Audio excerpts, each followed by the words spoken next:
नमस्कार, स्वागत है आपका। आप देख रहे हैं प्राइम उत्तर प्रदेश। मैं हूं आपके साथ अदिति मिश्रा। खबर कानपुर से है, जहां उत्तर प्रदेश सरकार के डिप्टी सीएम केशव प्रसाद मौर्य ने बड़ा बयान दिया है।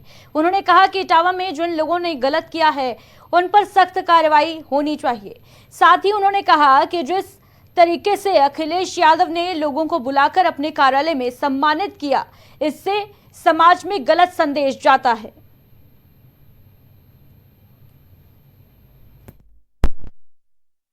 देखिए, वो दुर्भाग्यपूर्ण घटना है, वो नहीं होनी चाहिए। लेकिन श्री अखिलेश यादव जी का और समाजवादी पार्टी का इटावा की घटना को लेकर के जो घटिया आचरण है, वो समाजवादी पार्टी को समाप्तवादी पार्टी बनाने का जो मैं लगातार भाषण देता रहता हूं, उस सच्चाई की ओर आगे बढ़ रहे हैं। समाज कभी भी जब इमरजेंसी नहीं स्वीकार किया तो समाज को समाज से लड़ाने की कोशिश कभी स्वीकार नहीं करेगा। कोई दुर्घटना हुई, जो गलत किए उनके खिलाफ कार्रवाई हो रही है, लेकिन उसको समाजवादी पार्टी के कार्यालय में बुला करके जो कथावाचक है उनको यादव बना करके रख दिया। आप जातिवाद फैला रहे हो, आप उसमें ब्राह्मण बनाम यादव की लड़ाई दे रहे हो, आप उसको फर्जी पीडीए चलाते हो, परिवार डेवलपमेंट एजेंसी चलाते हो, और उसके बाद उसमें कि पिछड़े वर्ग के हैं इसलिए ऐसा हो रहा है। ये एकदम झूठ है। श्री अखिलेश यादव जी सत्ता के बिना बेचैन है।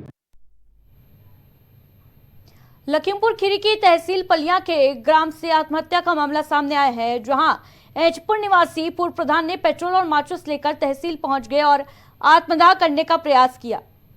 बताते चले, तहसील प्रशासन समक्ष अपनी शिकायत निस्तारण न होते देख उसने यह कदम उठाया, जिसके बाद पुलिस पूर्व प्रधान को अपने साथ थाने ले गई। उसको समझा बुझाकर छोड़ दिया गया। जानकारी के अपने मन में बताया कि गिदरौरा के पूर्व प्रधान रामचंद्र, उनका उनके विपक्षी का एक धारा 24 का दोनों लोगों का मुकदमा चल रहा है। और इसकी तारीख पेशी हुई थी और उन्होंने बताया कि विपक्षी ने जो है खेत जोत दिया। घटना मेरे पूर्व से संज्ञान में नहीं थी। अभी जब ये पेट्रोल डाल के आग जलाने का प्रयास कर रहे थे तो उनकी पूछताछ में पता लगा।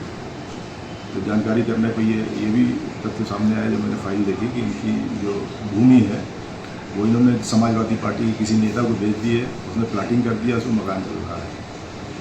और ये जो उन्होंने कृत्य किया, इससे ये समझ में आता है कि प्रकरण को सिर्फ मामला बनाने के लिए जो है ऐसा किया गया है। और समस्या हमारी ज़मीन की, मैं ऐटपुर का हूँ।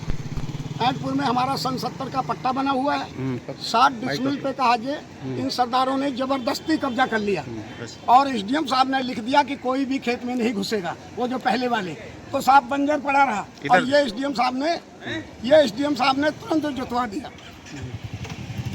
बताइए, आगे बताइए। जुतवा दिया। मैं इनसे आके गुहार मांगी, एक मिनट गुहार मांगी कि हमको साहब लिख के दीजिए। हमारे कोतवाल साहब कह रहे हैं कि मैं लिख के नहीं दूंगा।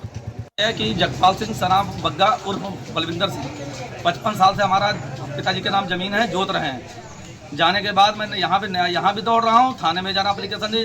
दरोगा जयनारायण सिंह एक बार भी नहीं, मैं 10 बार हाथ जोड़ता है, सर मर्डर करवा देंगे आप। और एक बार भी नहीं, लगातार रात भी जोत रहा, दिन भी जा रहे। लड़के को मारा, मोबाइल छीन लिया कि गोली मार देंगे, सब कुछ करके तलवार निकाल लाया, लेकिन कोई सुनवाई नहीं हुई। कोई मौके पे नहीं गया, धान भी लगा दिया कि धान जाओ लगवा दो। मुझसे कह रहे तुम लोग का कोई वो नहीं है। पुलिस मौके पे नहीं जा रही है, मौके पे नहीं गई।